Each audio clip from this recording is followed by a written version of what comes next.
वाराणसी के दाल मंडी के आज 3 नए मकानों पर ध्वस्तीकरण की कार्रवाई जारी है।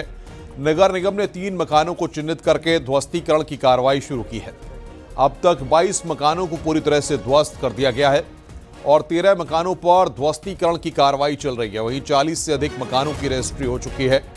दाल मंडी के चौड़ीकरण की कार्रवाई तेजी से चल रही है। तो दाल मंडी में ध्वस्तीकरण की कार्रवाई चल रही है। 3 मकानों पर ध्वस्तीकरण की कार्रवाई यहां पर की जा रही है। अब तक 22 मकानों को ध्वस्त किया गया है।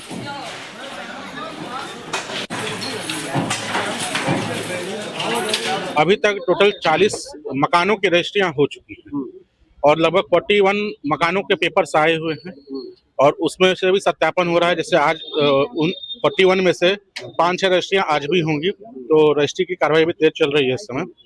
और जिसकी रजिस्ट्री होती जा रही है उसको हम लोग प्रॉपर समय दे रहे हैं कि अपना सामान वहां से जितना प्रभावित भाग है उससे हटा करके जो है खाली कर दें, ताकि हम लोग उसको जो है ध्वस्त कर सकें। दाल मंडी में एक बार फिर से ध्वस्तीकरण की कार्रवाई शुरू हो गई है। तस्वीरों में आप देख सकते हैं कि 3 मंजिले मकान पर जो मजदूरों की जो टीम है वो एकदम ऊपरी हिस्सा में पहुंच करके उसको ध्वस्त करने के लिए हथौड़ा लगातार चलाया जा रहा है और इसी क्रम में जो और अन्य मकान है उन पे भी हथौड़े जारी है। आज जो कार्रवाई हो रही है वो 3 और मकानों पर कार्रवाई शुरू गई है। नगर निगम द्वारा बकायदे इसको पहले चिन्हित किया गया था, उसके बाद इसकी रजिस्ट्री की प्रक्रिया पूरी हुई और उस प्रक्रिया के बाद यहाँ जो है वो ध्वस्तीकरण की कार्रवाई शुरू की गई। सुबह ये कार्रवाई हो गई है। इस मकान को लेकर के अन्य जो 3 मकान है उनमें हथौड़ा चलाया जा रहा है और जल्द इसे भी ध्वस्त कर दिया जाएगा। और अब तक की अगर कार्रवाई की बात करें तो लगभग 22 मकान पूरी तरह से ध्वस्त हो चुके हैं और अन्य 13 मकानों में जो है वो हथौड़े चलाए जा रहे हैं। तो लगातार दाल मंडी की जो चौड़ीकरण की जो योजना है वो लगातार आगे बढ़ रही है। अगर बात करें रमजान के महीने की तो ये बात सामने आई थी कि रमजान के महीने में जो काम है वो बंद रहेगा, लेकिन जो PWD से बात हुई है वो ये हुई कि जो काम पहले से चल रहे हैं वो लगातार जारी रहेंगे और जो रजिस्ट्री की प्रक्रिया है वो लगातार जारी रखी जाएगी। तो रजिस्ट्री भी जो है वो लगातार जो उसकी संख्या है वो बढ़ती जा रही है। तो ये कहा जा सकता है कि दाल मंडी का चौड़ीकरण अपने तेज गति से आगे बढ़ रहा है। रवि पांडे, न्यूज़ 18, वाराणसी। महोबा में यूपी बोर्ड परीक्षा के दौरान एक छात्र पुलिस के कड़े पहरे में इंटरमीडिएट की परीक्षा देने पहुंचा। छेड़खानी के आरोप में 5 दिन पहले गए धीरेन्द्र कुमार को पुलिस कस्टडी में वैन से श्रीनगर के राजकीय इंटर कॉलेज ले जाया गया, जहां परीक्षा में एंट्री से पहले चेकिंग की गई और उसके बाद पुलिस कस्टडी में ही कैदी ने परीक्षा दी। छात्र का कहना है कि वो अपना भविष्य बचाने की कोशिश कर रहा है।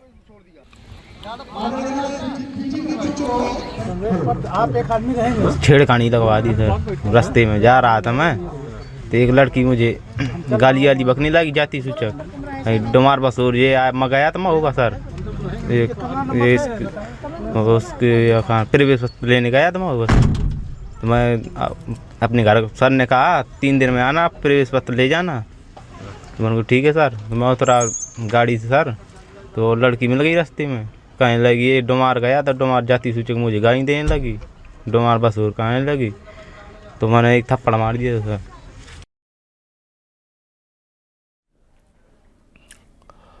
इटावा जिले में कानपुर हाईवे पर एक हादसा हो गया। कानपुर से आगरा जा रही अग्निशमन अधिकारी की कार दूसरी गाड़ी को बचाने के चक्कर में हादसे का शिकार हो गई। हादसे में अग्निशमन अधिकारी समेत कई लोग घायल हो गए। हादसे की सूचना मिलने के बाद पुलिस मौके पर पहुंची और घायलों को अस्पताल में भर्ती कराया गया।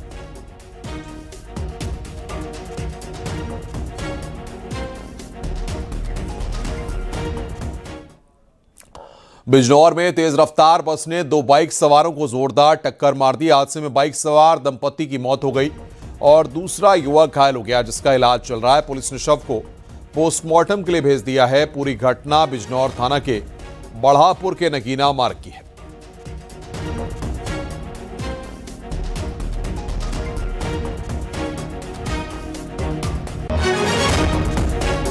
थाना क्षेत्र बढ़ापुर के नगीना रोड पर स्थित बिजली घर के पास तेज रफ्तार आ रही बस द्वारा रॉन्ग साइड में जाकर सामने से आ रहे बाइक सवारों को टक्कर मार दी गई, जिसमें 3 लोग घायल हो गए, जिन्हें तत्काल प्राथमिक चिकित्सा केंद्र नगीना ले जाया गया, जहां उपचार के दौरान डॉक्टरों द्वारा मोहम्मद समीम और उनकी पत्नी को मृत घोषित कर दिया गया है तथा तीसरे मजरूर की हालत सामान्य बताई जा रही है। परिवारी जनों से तहरीर प्राप्त कर अभियोग पंजीकृत करते हुए पंचायतनामा की कार्यवाही कराई जा रही है तथा बस को कब्जे में लेकर अन्य विधिक कार्यवाही सुनिश्चित कराई जा रही है। मऊ से खबर है, हाईवे पर भीषण टक्कर के बाद आग लगी है। 2 ट्रकों की टक्कर के बाद आग लगी। एक ड्राइवर की मौत की पुष्टि हुई है। कई लोगों के झुलसने की खबर है। पुलिस और फायर ब्रिगेड की टीम मौके पर पहुंची है।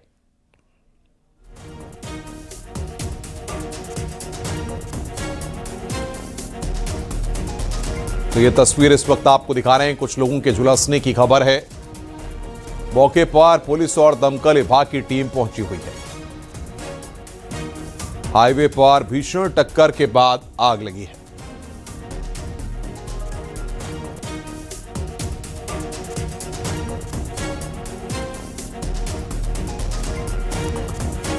भविष्य में आपका घर कैसा दिखेगा, इसकी एक झलक भारत मंडपम में चल रहे एआई समिट में देखने को मिली, जहां जियो ने अपना फ्यूचरिस्टिक मॉडल जियो एआई होम पेश किया है। यह मॉडल दिखाता है कि आने वाले समय में आपका घर पूरी तरह स्मार्ट टेक्नोलॉजी से संचालित होगा। लिविंग रूम में जियो का ह्यूमनॉइड रोबोट एक कमांड पर काम पूरा करता नजर आया। फिलहाल इसका इंडस्ट्रियल उपयोग हो रहा है, लेकिन जल्द ही यह घरेलू कामों के लिए भी उपलब्ध होगा।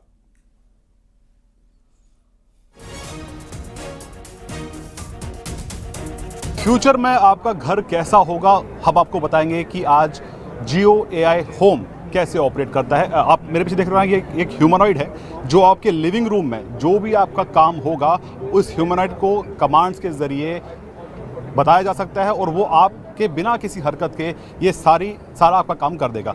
हमारे साथ तेजस्वी रंजन है। तेजस्वी, ये बताइए कि ये ह्यूमनॉइड कैसे ऑपरेट करता है। So basically this is the physical embodiment of the AI that we are currently working on. So उसका मतलब ये है कि आज के डेट में जो भी AI टूल्स हैं वो बेसिकली आपके वॉइस कमांड या टेक्स्ट कमांड को लेते हैं और आंसर भी वॉइस या टेक्स्ट में करते हैं। कोई भी आपके लिए कोई एक्शन परफॉर्म नहीं करता है। This is something that can perform some actions based on the voice command. अगर आपने इसको बोला, अभी जो हम डेमो दिखा रहे हैं,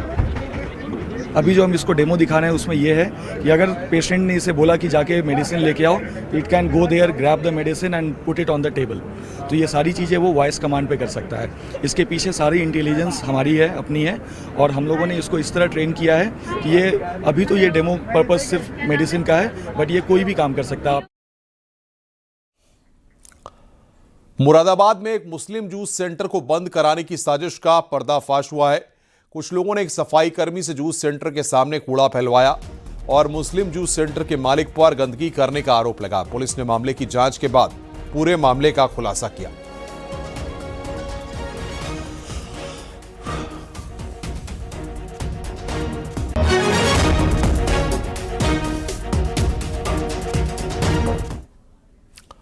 खबर कानपुर से है। बीजेपी नेता पर जानलेवा हमला हुआ है। बीजेपी नेता पर चाकू और गोली से हमला किया गया। गंभीर रूप से घायल हुए भारतीय जनता युवा मोर्चा के पूर्व जिला उपाध्यक्ष सोनू राठौर का एलर्ट अस्पताल की इमरजेंसी में इलाज चल रहा है। पूरी घटना सीसीटीवी कैमरे में कैद हो गई। कई हमलावर सोनू पर हमला करते दिख रहे हैं।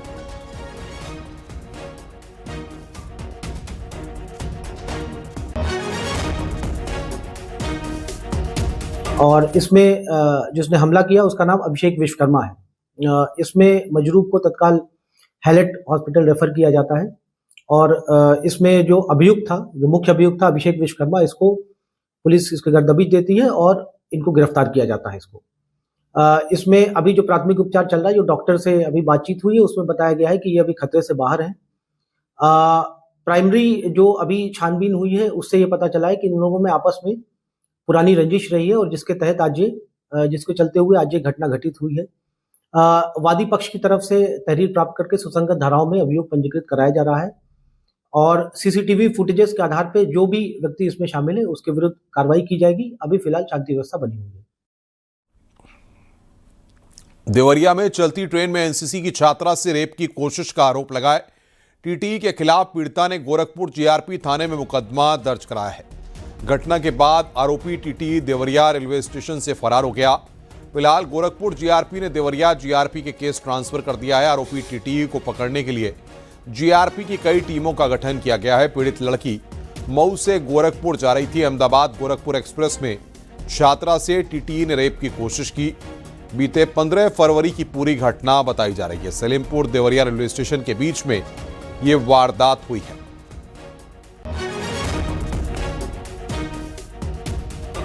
एक्सप्रेस में एक महिला जो मऊ रेलवे स्टेशन सवार होती है, उसके पास टिकट नहीं था। उसने टीटी से रिक्वेस्ट किया हमारा टिकट बना दिए, तो उन्होंने उसको एसी फर्स्ट कोच में कहा कि ठीक है बैठो भी हम बना देंगे। फिर बाद में एसी फर्स्ट कोच में गए और उसके साथ जो है अंदर से कुंडी बंद करके जो है अश्लील हरकत करने लगे।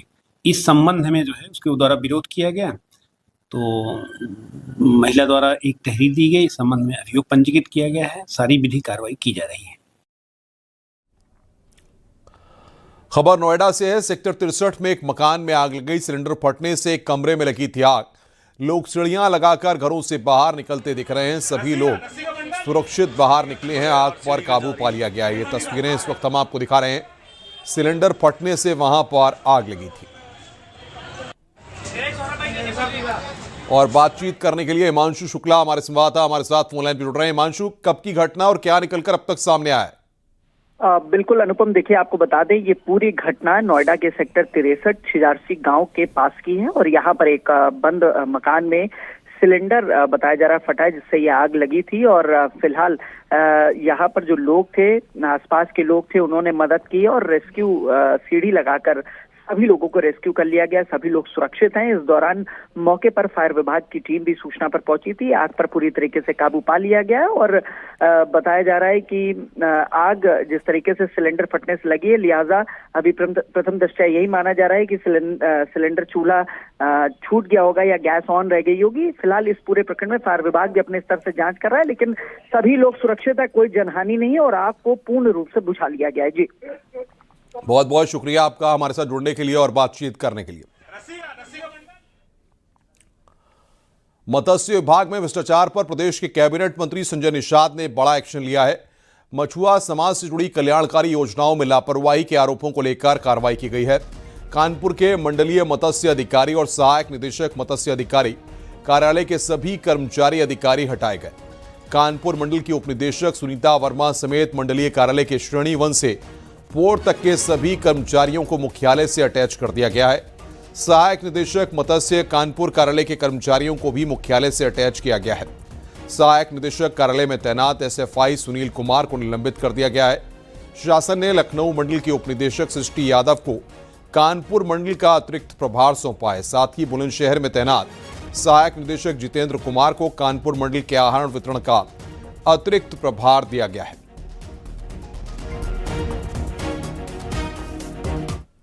एक मामले में उत्तर प्रदेश के मंत्री ने मत्स्य विभाग के कई लोगों को अटैच कर दिया। इसमें कानपुर नगर भी है। अगर कानपुर की बात की जाए तो न्यूज़ 18 टीम कानपुर में आप उप निदेशक मत्स्य के इस कार्यालय में मौजूद है, जहां कानपुर मंडल और कानपुर नगर का ऑफिस। अगर कानपुर के ऑफिस की बात करें तो सारे जो 9 लोग यहाँ थे, इन सबको यहाँ से हटा दिया गया, जिसके बाद आप सन्नाटा देख सकते हैं कि पूरा कक्ष खाली पड़ा हुआ है। और जो लोगों को आदेश हुआ है वो खुद ये बात नहीं समझ पा रहे हैं कि उन्हें आखिर हटाया तो हटाया क्यों गया। ऐसे में न्यूज़ 18 टीम कक्ष में मौजूद है। जिन लोगों को यहाँ अटैच किया है वो सब अधिकारी कर्मचारी मौजूद हैं, क्योंकि एक लिस्ट सामने आई है। देखिए, देखा जा सकता है। अगर मैं अपने कैमरामैन से कहूंगा इस लिस्ट को थोड़ा जिक्र करके देखा जाए तो इसमें 2 मछुआ हैं, इसमें अधिकारी है, यहाँ तक कि सबको एक सिरे से लखनऊ अटैच कर दिया। यानी कानपुर नगर और मंडल में कोई भी अधिकारी नहीं, न कर्मचारी है, और पूरा ऑफिस खाली है। सिर्फ एक ड्राइवर और एक स्वीपर को यहाँ छोड़ा हुआ है। और ऐसे में क्या कारण है इन्हें स्वयं नहीं मालूम। ये खुद परेशान है कि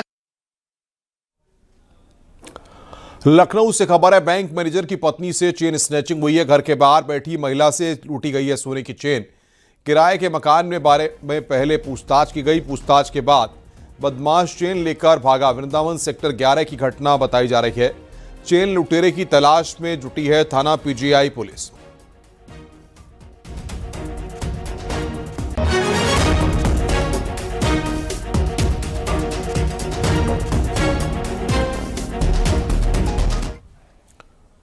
फतेहपुर में सेप्टिक टैंक में भाई बहन के शव मिलने से हड़कंप मच गया। खेलते समय पानी भरे खुले सेप्टिक टैंक में गिरे दोनों मासूम कल शाम से घर से गायब थे। दोनों बच्चे पड़ोसी के घर में सेप्टिक टैंक से बरामद हुए दोनों शव। पुलिस ने शवों को पोस्टमार्टम के लिए भेजा है। मामले की जांच में पुलिस जुटी हुई है। राधानगर के बडनपुर गांव का यह पूरा मामला है।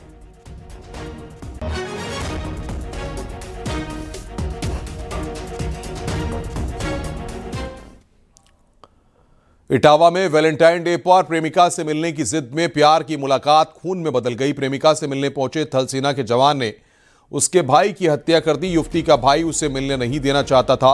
किसान अर्जुन सिंह की हत्या का पुलिस ने राजफाश करते हुए सेना के जवान को गिरफ्तार कर जेल भेजा है। हत्या में प्रयुक्त टॉर्च, ईंट और 2 मोबाइल फोन बरामद किए गए हैं। आरोपी थल सेना में जम्मू कश्मीर की राजपूताना रेजिमेंट में तैनात है, जो कि छुट्टी पार घर आया था। इस दौरान वो प्रेमिका से मिलना चाहता था, लेकिन भाई अर्जुन ने विरोध किया और बहन का फोन छीन लिया। इसी खुन्नस में उसे रास्ते से हटाने की प्लानिंग की। वैलेंटाइन डे पर वो खेत में पहुंचा। प्रेमिका के भाई की आंखों में मिर्च पाउडर डाल दिया। भागने की कोशिश करने पर पास पड़ी ईंट से वार किया और फिर टॉर्च से चेहरे और सिर पर कई प्रहार किए, जिससे मौत हो गई।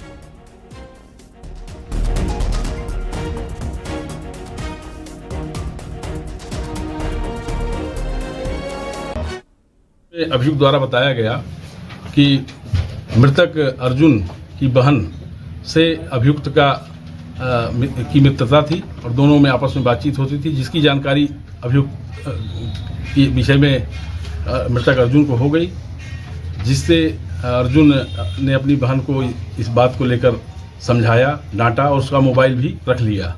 वह जो है दिनांक 13-14 की रात में खेत पर गया। इसकी आहट से जब अर्जुन जग गया तो उसने मिर्च पाउडर उसकी आंख में डालते हुए एक ईंट से उसके सर पर वार किया, जिससे वो गिर गया।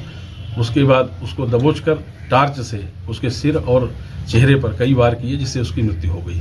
उसके बाद अभियुक्त वहां से फरार हो गया।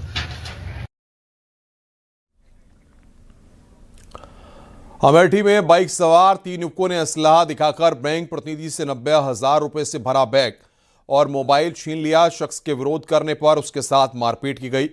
वारदात को अंजाम देकर तीनों युवक मौके से फरार हो गए। घटना की सूचना पुलिस को दी गई। पुलिस ने घटनास्थल का निरीक्षण किया और ग्रामीणों से जानकारी जुटाई। वहीं इस मामले पर अमेठी पुलिस अधीक्षक ने पुरानी रंजिश की आशंका जताई है।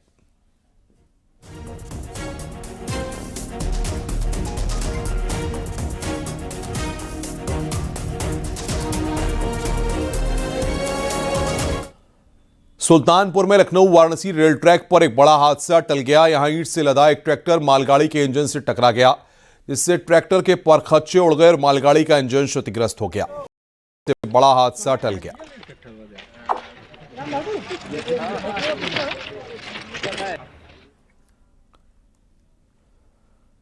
देवरिया के रामपुर कारखाना थाने में तैनात दरोगा अनंत कुमार विवादों के घेरे में है। जमीन के विवाद को सुलझाने गए दरोगा जब एक पक्ष की तरफ से कार्रवाई करने लगे तो वहां के लोगों ने विरोध किया। इसके बाद दरोगा अनंत कुमार ने युवक का कॉलर पकड़ लिया और इसके अलावा युवक को मारने की भी कोशिश की। मौके पर मौजूद लोगों ने जब इसका विरोध किया तो दरोगा को पीछे हटना पड़ा। घटना के बाद एसपी ने मामले का संज्ञान लेते हुए सीओ सिटी को जांच सौंपी है। जांच के बाद आगे की कार्रवाई की जाएगी।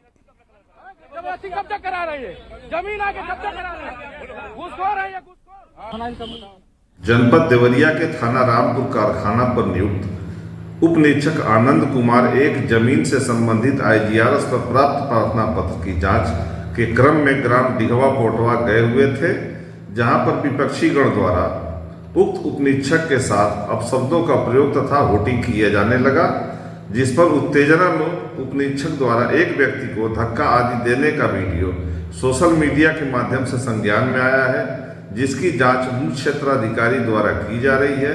जांचोपरांत तथ्यों के आधार पर नियमानुसार अग्रिम कार्रवाई की जाएगी।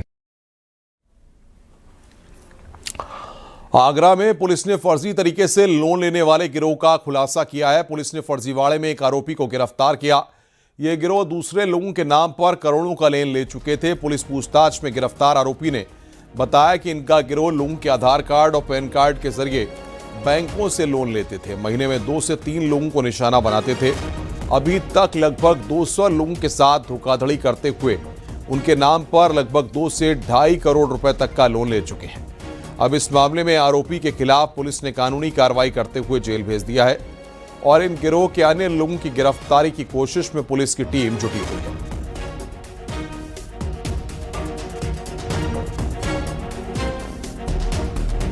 तक इसमें एक व्यक्ति की गिरफ्तारी हुई है, जिसने पूछताछ में बताया है कि इस तरह का कार्य 2021 से इनके गैंग द्वारा किया जा रहा है और ये हर महीने 2 से 3 लोगों को टारगेट करते हैं।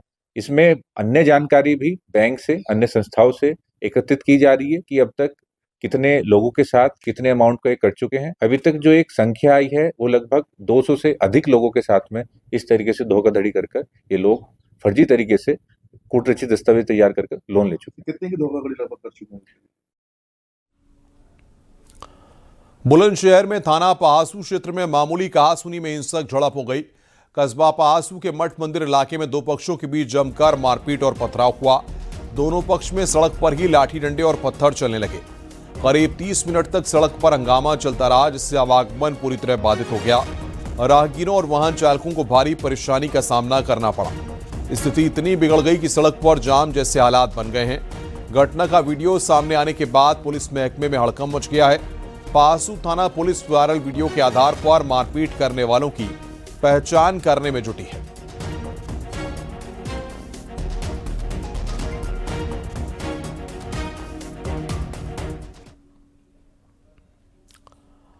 कासगंज में जमीनी विवाद में दो पक्षों में मारपीट हो गई, जिसका वीडियो सामने आया है।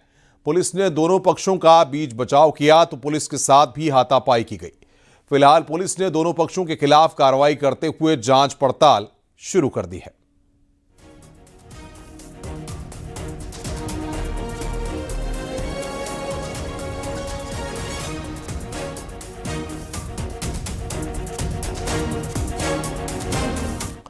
इटावा जिले के भरतना इलाके में दबंगों ने बर्तन कारोबारी के बेटे को जमकर पीट दिया। पिटाई का वीडियो सोशल मीडिया पर वायरल हो रहा है। पीड़ित युवक ने स्थानीय थाना पुलिस में लिखित शिकायत दी है, जिसके बाद अब आरोपियों के खिलाफ पुलिस की जांच पड़ताल शुरू हो गई है।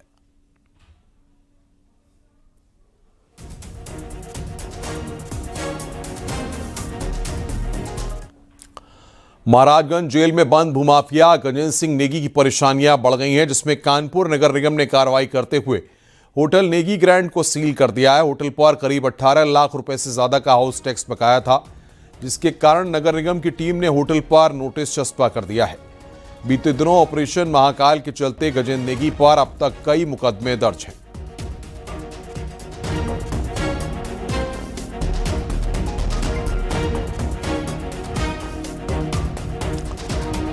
बुलंदशहर से खबर है, दो पक्षों में जमकर मारपीट हुई है। मारपीट का वीडियो सोशल मीडिया पर वायरल है। सड़क पर करीब 30 मिनट तक लात कूंसे चले। मारपीट और पथराव का वीडियो वायरल हुआ है। पहासू थाना पुलिस जांच पड़ताल में जुटी है। थाना पहासू क्षेत्र के कस्बा पहासू के मठ मंदिर का यह पूरा मामला है।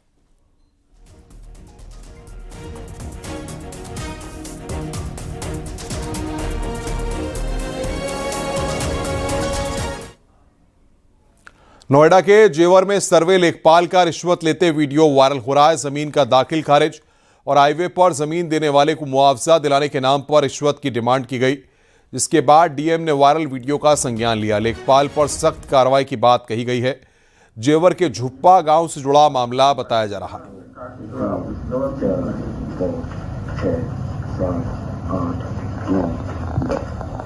है।